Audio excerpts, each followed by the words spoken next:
Chapitre 22. De la merde, de la merde, de la merde. Marius, une fois encore, tournait et retournait les fiches qu'il avait demandé à Gustave de sortir des archives. Les tirages, les colonnes de chiffres, les rapports. Il dépiotait chaque papier, le moindre bout de texte revenait à son fluoroscope. Il cherchait les accès à d'anciens quotidiens, mais rien n'y faisait. Aïda Aronova, avant son arrivée de la Cristallopole de Saint-Pétersbourg, n'existait pas.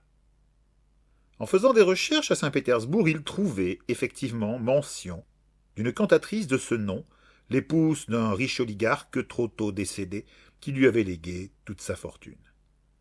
Mais entre le fluorotype où elle figurait avec Antipolis et sa réapparition en tant que cantatrice, il s'était écoulé 5 ans. Pendant ces 5 ans, qu'était-elle devenue? Et celle qui se faisait appeler Antipolis? Mais plus important encore, où était-elle? Aïda était morte. Elle ne pouvait plus invoquer de démons, parce que, même avec l'assurance du grand inquisiteur, Marius était sûr et certain qu'on pouvait le faire, il en avait eu la preuve. Et Myrdate semblait en être convaincu aussi. Antipolis aussi, du moins à ce qu'il en savait. Mais ses partisans...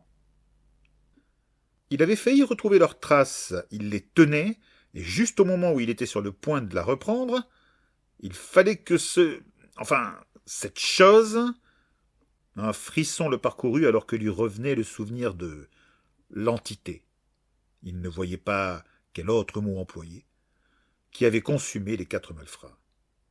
Il avait déjà croisé des démons, pas plus tard qu'il y avait quelques jours, avec Myrdate, à bord de l'Orient Express, et ils avaient soulevé en lui des émotions terribles, primales, abjectes. Il en avait gardé comme une impression de souillure, celle qu'on aurait eue en lisant certains livres du marquis de Sade, par exemple, en 1000 fois plus intense. Là, c'était différent, tout aussi fort et déstabilisant, mais différent. Un intellect froid, distant, inaccessible à la pitié, au doute, qui possédait toute l'humanité d'une lame de couteau ou d'un tisonnier ardent, infiniment meurtrier, mais un meurtre glacé, sans passion, une exécution. Car c'était ça à quoi il avait assisté dans cette ruelle. Il en était sûr, une forme d'exécution. Un verdict était tombé et avait été appliqué, sans haine, sans colère, sans rémission. Vous devriez rentrer chez vous, commissaire. Il est tard, vous vous fatiguez. La voix caverneuse de Gustave qui s'élevait derrière lui, comme celle du troll en sa grotte, mais un troll bienveillant. « Tu veux me mettre dehors pour aller te coucher, peut-être » répondit-il sans se retourner, heureux que son hôte le tire un instant de ce sinistre souvenir qui l'obsédait. « Oh non » s'exclama aussitôt le sympathique géant. « Si je suis fatigué, j'irai dormir. » D'un geste, il désigna les rayonnages au fond desquels il avait installé son petit chez lui, qu'il ne quittait pour ainsi dire jamais, au milieu de ses livres, de ses rapports et de ses pièces à conviction. Son domaine. Il se retourna pour attraper quelque chose derrière lui, le déploya, un large plaid écossais. Il s'approcha et avec des attentions de grand-mère en enveloppa les épaules de Marius.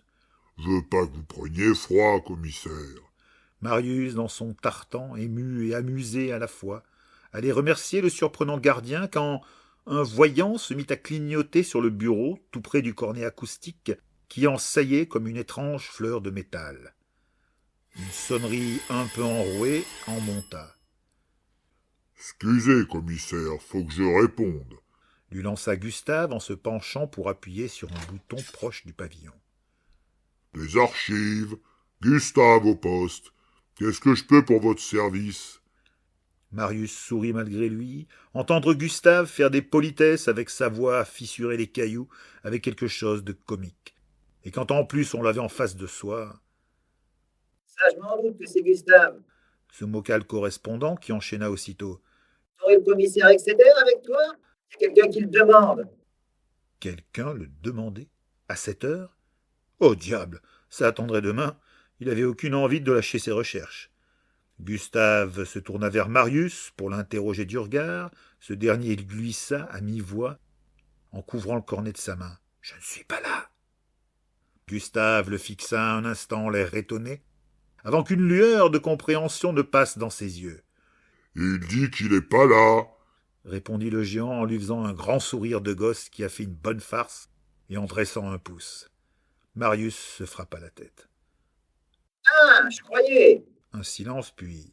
« Dommage pour lui, c'est pas tous les jours qu'on a la visite d'une inquisitrice. » Une inqui commença Marius dont le cœur fit un bond, et qui se précipita vers le cornet pour exiger « Ok, c'est bon, laissez-la descendre !»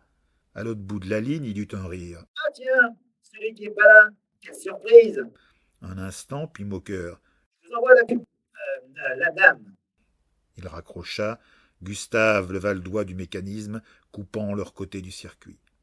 Il se tourna vers Marius pour l'interroger en haussant un sourcil formidable. « Une inquisitrice, commissaire ?» C'est une longue histoire, éluda Marius qui passa une main sur sa joue pour constater que son rasage laissait à désirer. Il se redressa, réajusta son gilet et se moqua de lui-même en réalisant que son pouce était accéléré. « Arrête ton cirque, tu n'es pas un gamin. » Mais il avait beau faire, il était nerveux, une nervosité qui crut un peu plus quand il entendit des pas descendre les marches de l'escalier, juste avant que la porte ne s'ouvre et que Myrdate ne fasse irruption dans la pièce, et après un regard circulaire, se dirige vers lui. Une fois encore, il la contempla, fasciné par cette manière qu'elle avait de se mouvoir, telle une panthère semi-mécanique, élégante et dangereuse. En avait-elle conscience ?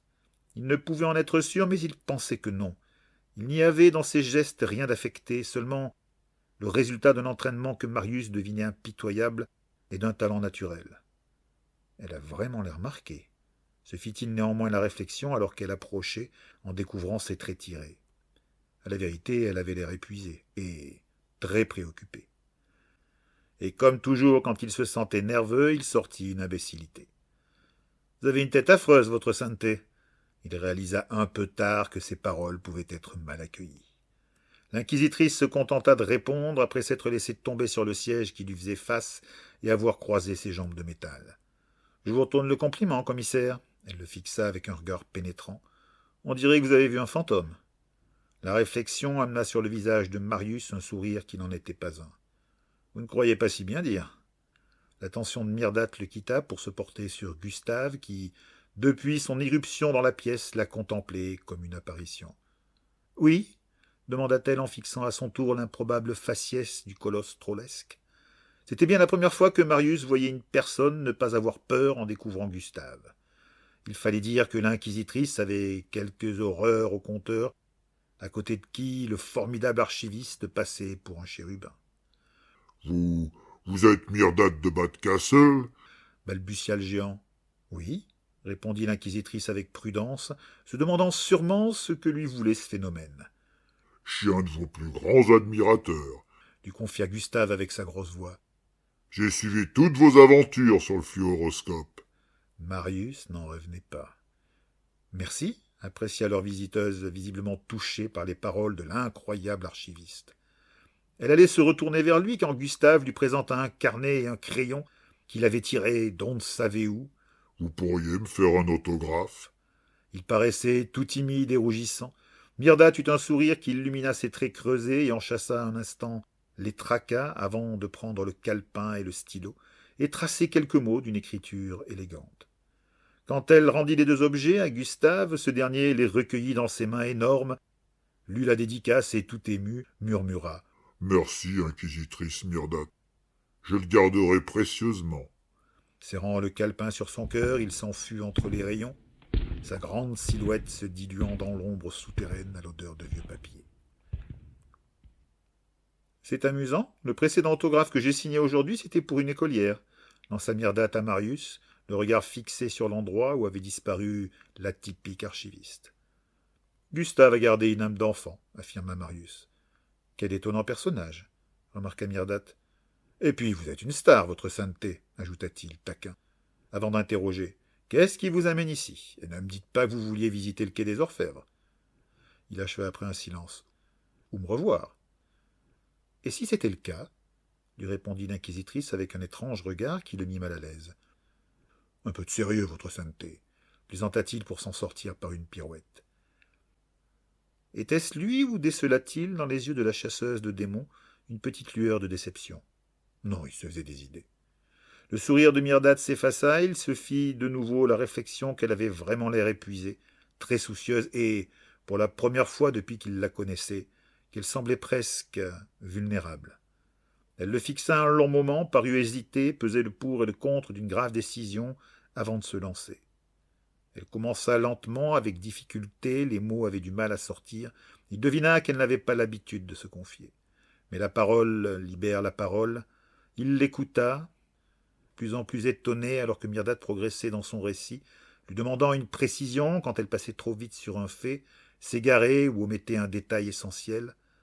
Quand elle eut terminé et le dévisagea, attendant sa réaction, il prit un temps pour digérer tout ça avant d'interroger. « Cette pochette dont vous parliez, vous l'avez là ?»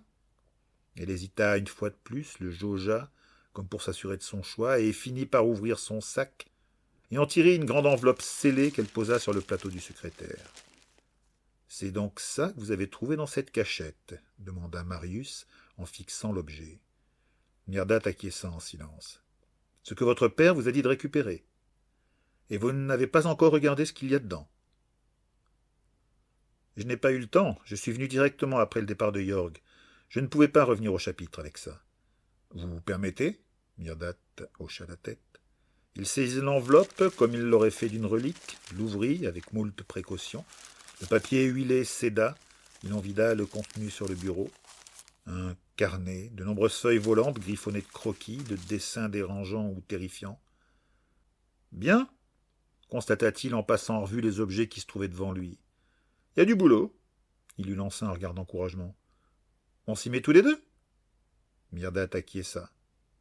Il partagea le paquet en deux, en poussa la moitié vers elle, promena sa main au-dessus de son tas, avec l'impression d'être un chien affamé ayant découvert une pleine caisse de saucisses fraîches. La première chose sur laquelle il tomba fut une chemise frappée de ce mot. Eh oui,